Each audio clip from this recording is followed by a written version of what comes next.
Romance of Sui and Tang Dynasties, Chapter 41. Okay, let's unpack this. We've got a really fascinating stack of sources this time, right into the Sui Tang romance. Yeah, this is a great one. We're looking at this super pivotal moment, right before the Sui dynasty just completely falls apart. And we're following the paths of two major figures, Li Xuansui and Qin Shubao. And it's such a clever way to frame the story because the sources are setting up these two completely different ideas of what a hero is, and they're happening at the exact same time. Right. And the thing that it jumps right off the page is this heavy idea of fate. I mean, the sources don't just sort of hint at it. They say it outright.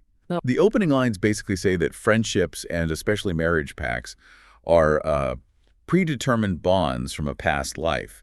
The heavens have already set it all up. So we're just watching destiny play out in two very different arenas. Exactly. One on the quiet home front and the other on this, massive, brutal battlefield.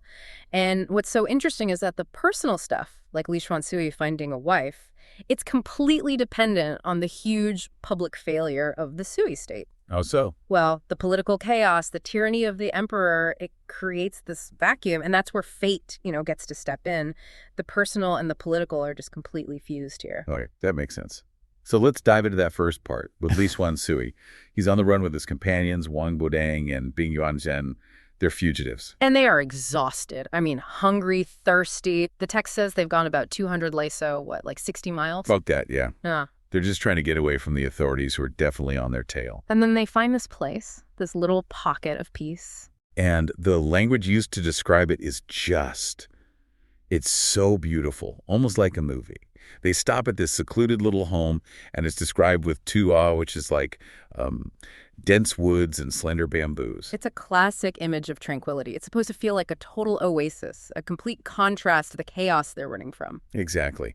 And this is where, the romantic side of Li Xuansui's destiny literally walks into the scene. He's about to ask for some food, and he sees her. He sees where? The young maiden, gathering mulberry leaves. And he is just floored. I mean, totally stunned. She's only 17, maybe 18. And the source makes a point of describing what she's wearing. It's not fancy. No, not at all. It's memorable because it's so simple. A plain blue cloth blouse, a simple silk skirt. It's all very, down to earth. But his reaction is anything but. He basically says, why is such a legendary beauty here in this forgotten place? Right. He's putting her on a pedestal immediately. That's a sign, a sign that she's meant for something more, even if she's in these simple surroundings. And that brings us to her father, the old man, who shares the surname Wang. He welcomes them in, but the mood changes pretty fast. It does. This is where the politics come crashing back in. The old man explains he moved to this village, Taiping Village, years ago specifically to escape the political unrest under the Sui. But he couldn't escape it. Not really. He tells them his sons, that his two sons were forced into hard labor. Yeah, for the emperor's massive public works projects, the source even names them and opening rivers and building walls. These huge draining projects are exactly what fueled the Wagang rebellion in the first place. Exactly. So the old man's private suffering, he hasn't heard from his sons in years, he thinks they're dead. It's a direct result of the state's tyranny. Li Xuansui literally walks into a house that's been broken by the very system he's trying to overthrow. So his future's being forged right there in this house full of anti-Sui grief. And just as they're talking about this, another key player arrives. The old man's nephew, Wang Dongren. And this guy is something else. Wang Bodang knows him, calls him elder brother. But the description, he's 9 feet tall. A giant. A giant with red hair and a red beard, yeah. And his face, the source says, is like a living shizi. The mythical creature, right. The one associated with justice. Exactly. A justice unicorn, basically. It's not subtle. He's described as having a tiger body, wolf waist. This guy is a force of nature, physically and, morally. He's ready for a fight. So they quickly fill him in on their escape, how they drug the guards at an inn. And Wang Dongren says, yeah, the news is already out. Right. He confirms they're still in danger. But he's not really focused on that. He's sizing them up. He says he's been roaming around looking for a worthy leader to follow. He's been shopping around? Totally. He even lists the other rebel leaders he's met and rejected. Zhang Jincheng, Gashida. None of them were good enough. He was looking for someone he could truly, pledge his life to. But then he sees Li Xuansui. And that's it. It's an instant connection. He's immediately impressed and says he'll follow him to Wagang, join the rebellion. That recognition is so important. It validates Li Xuansui's entire path. Okay, so the military alliance is locked in, Mm-hmm. which sets the stage perfectly for the next part, the match made in destiny. Right. With the nephew on board, the old man, Wang, steps forward and makes this incredible offer. He offers his daughter, Shuer, to Li Xuansui As his wife. as his wife, but he makes it clear she's not, your typical maiden of the era. That's right. He says she doesn't like needlework, the usual feminine stuff, but she loves scholarship, calligraphy, and she's incredibly smart. Basically, she has the mind of a scholar, not just, a pretty face. Yeah. She has the intellectual weight you'd want in the wife of a future leader. And the reason for the offer, it's all her. It is. The old man says Shuer saw the group when they arrived, and she specifically pointed out Li Xuansui, the one wearing green, she said, and commented on his extraordinary bearing, like he wasn't just a normal person. So she chose him, on sight. It's pure destiny. She saw his potential. Li Xuansui is a bit reluctant at first. He says he's a drifting weed, a homeless fugitive. Yeah. How can he start a family? But they convince him. They say this is a sign from heaven that fate is blessing their cause, so they have to seal the deal. With tokens. Right. They need a physical pact. Li Xuansui gives the old man a pair of jade rings from his sash jade, symbolizing, commitment, wholeness. And in return, the old man gives him a small golden hairpin taken right from Shuer's own head. And that's it. The marriage pact is sealed, based on jade, gold, and a shared enemy. They stay the night, leave at dawn, and Wang Dangren promises to meet them at the rebel base later. It's this quiet, powerful, and deeply political moment. A new rebellion solidifying its leadership. But now, here's where it gets really interesting. Because at the exact same time all this is happening, Complete whiplash. total whiplash, we cut from this quiet, faded romance to the roar of a battlefield, to Shubao. And the contrast is everything. Qin Shubao isn't running from the Sui dynasty. He is its most effective weapon. He's the vanguard for Commander Lai Hur in the big campaign against Goguryeo. And he's not just a good fighter, he's a brilliant strategist. The source praises his lair using clever strategy to win. He captures a key river. That was the Shui River, and by taking that, he opened the path for a secret crossing of the Liao River right after. These are big, complex military moves. Not minor skirmishes. No, this is high-level operational command. And it works. The campaign pushes all the way to Pyongyang, the capital. And it ends with this huge defining victory where Qin Shubao personally kills the Goguryeo general, a man named Yu Wenli. This is peak glory. I mean, for a soldier in the Sui army, this is as good as it gets. He's serving his emperor with incredible skill and loyalty. Which is the problem for the rebels, isn't it? Yeah. The dynasty might be rotting from the inside, but it can still field soldiers this good. That's the core conflict. Qin Shubao represents the best of the old system, just as Li Xuansui is trying to build a new one. So this victory leads us to the next section, the imperial reward. Commander Lai reports the news back to Emperor Yang, and the emperor is greatly delighted. Of course he is. He hands out rewards immediately, and they're huge. Commander Lai gets to be a Duke of the State, a massive honor. And Qin Shubao gets the military title Yin Yang. The Eagle's Flight, yeah. That's not just a pat on the back, it's a serious military honor. It recognizes his speed and his ferocity in battle. It's the emperor saying, I see you, and you are my best weapon. But look at what the emperor does next. He doesn't say, great job, let's consolidate. No. His reaction is immediate, dangerous escalation. He issues an edict, basically an urgent order for his other marshals to rush their armies to the Yalu River and join up with Lai's forces. He's using Qin Shubao's victory as a springboard for an even bigger full-scale invasion of Goguryeo. Right. The war machine just keeps grinding forward, powered by the genius of men like Qin Shubao and the relentless ambition of the emperor. So Qin Shubao's brilliance is actually helping to speed up the dynasty's collapse, because it encourages the emperor's worst impulses. That's the tragedy of it. His loyalty is enabling the very overreach that's destroying the empire from within. And the sources, they drop us right in the middle of it. Yeah, no preamble. And they make it crystal clear that the enemy...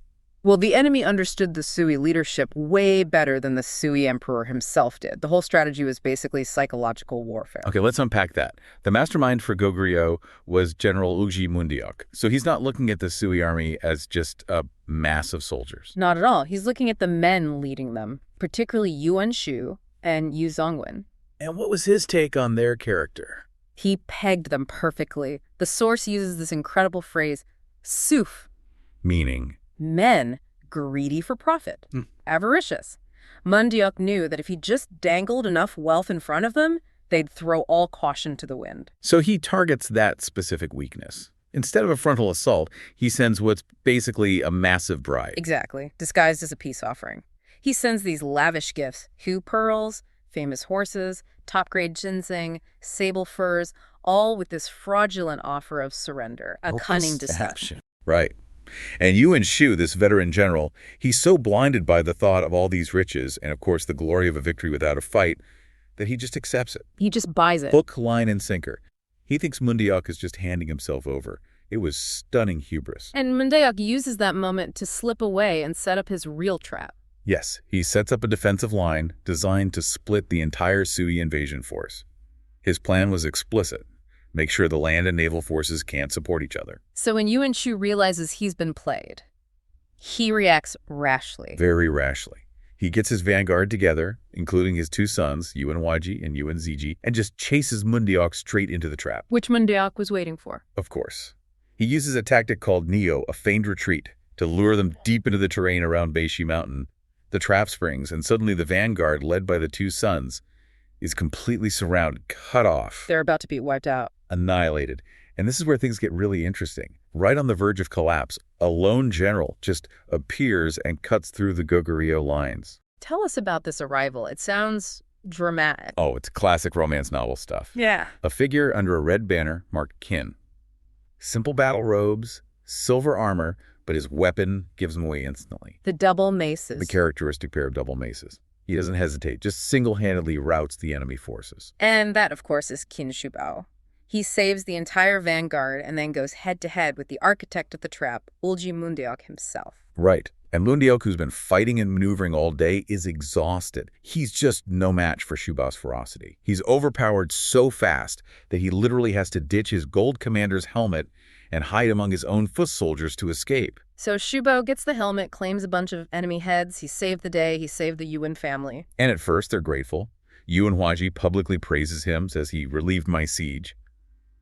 But that relief, it lasts maybe a few minutes. Because someone recognizes him. One of the UN household generals. And this is where the personal grudge just explodes onto the military stage. He knows exactly who Shubao is. So the sons, Huaji and Ziji, they confirm it. They look at this man who just rescued them from certain death, and they realize that even though his clothes are different, his face and his weapons match the man who killed their brother years ago, the Gungzi, during the Rensho 4-year Lantern Festival incident. And just like that, the war, the national interest, the fact that they're still in enemy territory, all of it just vanishes. It's gone. The personal vendetta is now the only thing that matters. Their savior is now their most hated enemy. How does a veteran commander like Qin Shubao not see this coming? I mean, he was praised, given the helmet as a trophy, and then hours later, he's the target of an assassination plot. He was what the sources call a Q, a straightforward, upright man. He was brave. He believed in honor. He just assumed, I think, that the Yuan family would prioritize the immense service he just did over an old feud. A fatal miscalculation. Totally.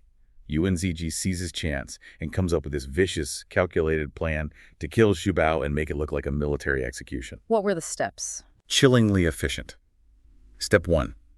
Send a reward of 100 taels of silver to Shubao's troops.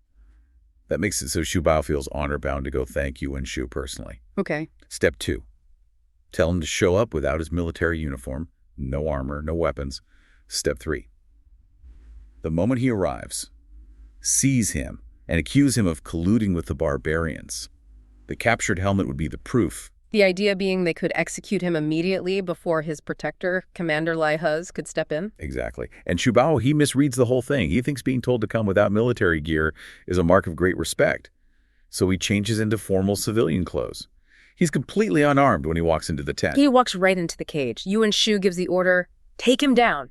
And what follows is just this unbelievable struggle. This isn't just an arrest. It's a marathon fight. Yeah, the sources say he fought them for 2 shichen. Which, for anyone listening, a shichen is a 2-hour block. So he was struggling violently for 4 straight hours against multiple soldiers. 4 hours. Unbelievable. The text even says he broke the ropes too, several times. Just kept demanding to know what his crime was. They literally could not hold him still. So his sheer resistance is what blows their cover. The delay forces them to reveal their hand. It does. Yuan Shu announces the official charge, communicating with the barbarians, releasing the thief, and so on. But it's taking so long that his son, Yuan Huaji, loses his temper and just shouts the real reason. He just blurts it out. He yells something like, "Qingqiang, do you remember the Lantern Festival incident? Today you've met my father and us, you will surely not live." And the moment Shubao hears that, The struggle ends instantly. He realizes it was never about military justice. It was always about revenge. so he just stops fighting. He accepts it. He says, "So that's what it is? I eliminated a scourge for the people that day. You seek revenge for your son today." He was ready to die. But his men weren't. This is where his captain, Zhao Wu, comes in. Right. Zhao Wu realizes his general has been seized, rushes out of the camp for help, and by sheer luck, he runs straight into Commander Lai Ho's. Shubao's superior officer and his patron. Lai Ho's and another commander were riding in for a meeting. He sees what's happening, and his reaction is volcanic. He rides into the camp, furious, and demands, "For what reason do you intend to harm my officer?" He publicly challenges Yuan Shu. Immediately, he orders Shubao unbound. Yuan Shu, humiliated, tries to repeat the fake charges, collusion, delays. But Lai Huz isn't having it. Not at all. And this is where he gets very politically savvy. He doesn't just say, "You're lying." He uses specific language that's much more dangerous for Yuan Shu. He points out how absurd the charges are. Shubao reported the helmet. He didn't hide it. And then he delivers the killing blow. Yes. He accuses Yuan Shu of jealousy of the worthy. Basically, you're just jealous of Shubao's skill. But the really potent charge was invading another's jurisdiction and killing wantonly, which is a direct challenge to military hierarchy and imperial authority. It's not just a petty feud anymore. It's an act of near insubordination. And that shuts Yuan Shu down completely. Renders him speechless. Lai Huz knew exactly how to frame it. He made it about a catastrophic failure of military discipline, not a private grudge. So the other commanders have to step in and mediate, but the damage is done. Lai Huz knows Shubao is still a target. Absolutely. So he immediately moves him, sends him to the safer naval forces at Haiku Dianza, and crucially, he appoints a trusted ally, Wu Maogong, as the new vanguard commander, specifically to protect Xun Shubao from any more attempts by the Yuans. So the personal drama is paused, but the core problem, the flawed leadership, is still there, which brings us back to the massive military disaster. Yes. Despite everything, Yuan Shu and Yu Zongwen learned absolutely nothing. Claiming supply shortages, they accept Ulji Mundiok's fraudulent surrender again. They fell for the same trick twice. Twice. And they order a massive retreat to the Salsu River without even telling Lai Huz. This time, Mundiok doesn't use a subtle ambush. It's a full-scale rout. A slaughter. A total slaughter. The Goguryeo forces just descend on them. General Mei Tizang, Wang Rengong killed. Most of the armies are just wiped out. The source gives us that chilling figure. Only 1 in 10 survived. Near total annihilation. Caused by the greed that started it all and the jealousy that clouded their judgment right to the end. And in all of this tragedy, there's one exception. General Wei Wensheng. His unit is the only one that gets back without losing a single man. When the emperor hears the news, he's furious. He executes the campaign supervisor, strips Yu Zongwen and Yuan Shu of all rank, and promotes Wei Wensheng. So ironically, Shubao is safe now because Yuan Shu is too busy dealing with his own spectacular downfall. Right. And Shubao, showing some real political sense, knows this is his window. He requests resignation to go home and care for his parents, arguing that if he stays, he'll just make the resentment worse. And Lai Huz lets him go, but makes sure he leaves with honor. More than honor. He grants the resignation, but appoints him to a respected military title, Shukshongu Wei. He gives him official recognition, 80 taels of silver, and then this huge private gift, 200 taels of silver and 8 bolts of colored silk. That's an enormous sum. Lai Huz wasn't just letting him go. No, he was setting him up, making sure Shubao was so financially secure he wouldn't be tempted to become a mercenary or a rebel. He was protecting him for the long term. After this harrowing service in Korea and, barely escaping a death plot, Qin Shubao finally races home. And that scene is just pure relief. You can feel it. He's greeted by his mother, his wife, Zhang Shi. Their young son, Huayu, and of course his incredibly loyal friend Louis Shixin is there. It's everything he fought for, right. It's stability. He tells them the whole story, the trap set by the Yuan Shu father and son, which was, a huge political power play. And his lucky rescue by Lai Zongguan. And then the payoff, his new totally legitimate post in the Eagle Saber office, the Yin Yang Fu, right there in key commandery. Yeah. For his family, this just means safety. And what really stands out to me is Shubao's character here, his sense of honor. The very first thing he does Right. is go pay his respects to Assistant Prefect Zhang Zhangzhensheng. And this wasn't just, checking a box. This was deep personal gratitude. Exactly. Zhang had been providing for and visiting Shubao's mother the whole time he was away. In that era, that's not a small thing. That's a profound act of loyalty. It absolutely is. And it connects their professional bond to a really sincere personal one. And Zhang, for his part, is just ecstatic. Oh yeah, this is a massive military coup for him. He's got his guy back. The source literally says they feel they can now wholeheartedly kill bandits. They're ready to clean up the whole region. So the team forms, like, instantly. Shubao moves his family right into the Yamen, the official compound. And Zhang Juncheng, he immediately recognizes the raw talent in Luo Shixin.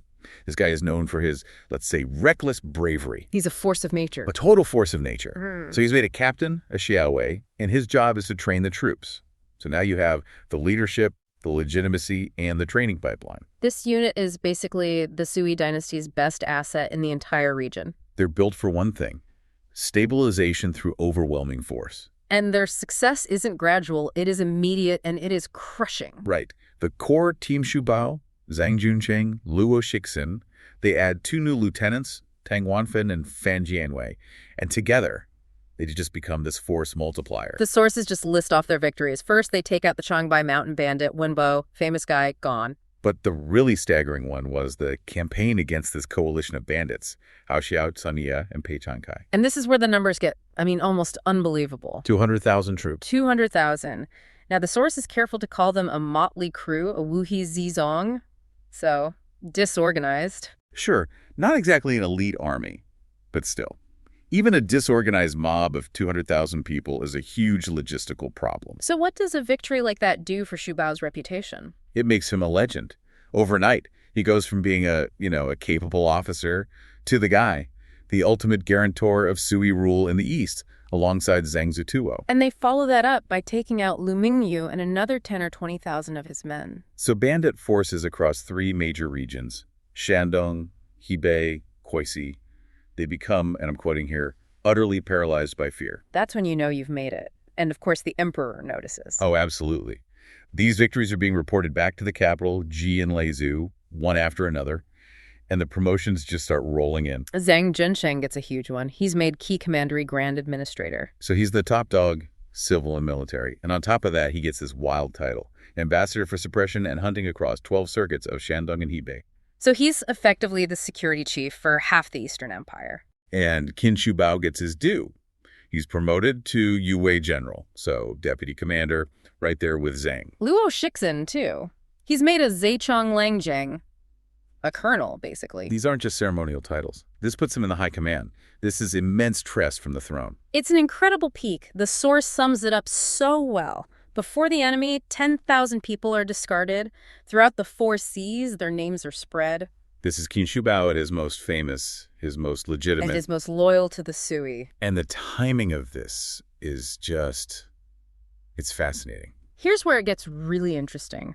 Because at the exact moment, Shubao is getting all these rewards for crushing rebels. His sworn brother is getting ready to join the biggest rebellion in the north. That's the core irony we have to grapple with. So now we shift focus over to Li Xuansui, Wang Bodang, and Bing Yunzhen.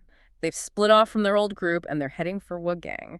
And Li Xuansui is the strategist of this little group. He immediately points out a critical flaw in Zairang's setup at Wugan. Which is what? They have numbers, lots of guys. Yeah. But they don't have what the source calls shock troops or charge breakers. The tip of the spear. The guys who can smash through a line and win a battle decisively. Exactly. They lack that decisive edge. And Li Xuansui says, I know exactly where to find the best in the empire. Let me guess. They're sworn brothers. Qin Shubao and Xiangxin, eldest brother Shan. He insists their bond, their brotherhood, demands they bring them in. But Wang Bodang is the pragmatist here. He raises a pretty valid concern. A very valid concern. He says, look, is Xiangxin really going to give up his land, his stable life, to join a rebellion? That's a huge risk. And Qin Shubao? He's not just in the army. He's a celebrated general. He's winning. Trying to flip him seems, almost impossible. But Li Xuansui is. He's the ultimate persuader. He just waves it all away. Total confidence.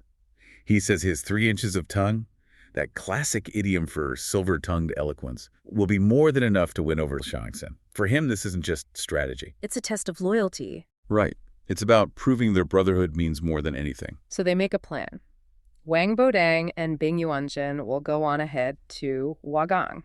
And Li Xuansui will detour, alone, to Luzhu to recruit Shangxin. They set a 10-day deadline. If he's not back, Wang Bodang will come looking. And to move through Sui territory, Li Xuansui does something very clever. He disguises himself as a Quanxin, a Taoist priest. And he just sets off, one man on a mission that could make or break the entire Wagang movement. Okay, so Wang Bodeng and Bing Yuanjun get to Wagang, but the leader, Zai Rang, he's out campaigning. Right. So they meet up with the 2 key strategists who are holding down the fort, Zhu Maogong and Li Rugi. And the first thing Xu Maogong asks is, where's Li Xuansui? And Wang Guodang, he's proud. He explains the brilliant plan. Shansui went to Luzhu to recruit eldest brother Shan. And Xu Maogong's reaction is not what he expected. No. The source is he slams the table. Just pure immediate alarm and he yells, not good. Xuansui brother is running into trouble again. And this panic, if we connect this to the bigger picture, it tells you everything. It does. Li Xuansui isn't just some guy. He's a key strategist, a recruiter, an orator. Losing him before they even get their shock troops could be an unrecoverable blow for the entire rebellion. So why the panic? What does Zhu Maogong know? He knows it's a disaster of timing, a total breakdown in communication. He reveals that he had already sent a message to Shenzhen. What, an invitation from Zai Rang? Exactly, an invitation that also included their request to go recruit Qin Shubao. But Li Xuansui has no idea what the reply was, so what was the reply? That's the killer detail. Shenzhen wasn't home. Oh, no! He had replied saying he was busy escorting Du Jiandi's daughter to Raiyang, but he promised he'd come to Wagong right after. So Li Xuansui is walking into an empty house. In hostile territory. The source uses this great phrase, Lu Da Liang Liang. His body is exposed on the road. He's disguised, alone. No weapons, no backup. It's what they call Tuda. He's heading straight into massive, unavoidable trouble. A rebel strategist captured on the road is a gold mine for the Sui. It's a death sentence for Xuansui. But Xu Maogong is brilliant under pressure. He doesn't waste a second. Instant action. He pulls together a rescue party on the spot. Wang Bodang, Li Rugu, and another guy, Qi Guoyan, who just happened to show up with provisions. Plus a few of their best captains. And the plan has to be covert. They're to disguise themselves as merchants, hide their weapons, and just race to Luzhu and start searching. The instructions are key. If they find him and there's trouble, they are to cause a scene, non-Tai Chang, create a massive diversion, a disturbance, anything to buy time. And Xu Maogong says he'll follow right behind them with the main force as backup. So now, everything, the entire Wagong strategy, the recruitment of their most important heroes, all of it, it comes down to this one frantic race. Can they find one overconfident, dangerously exposed brother before the Sui army does?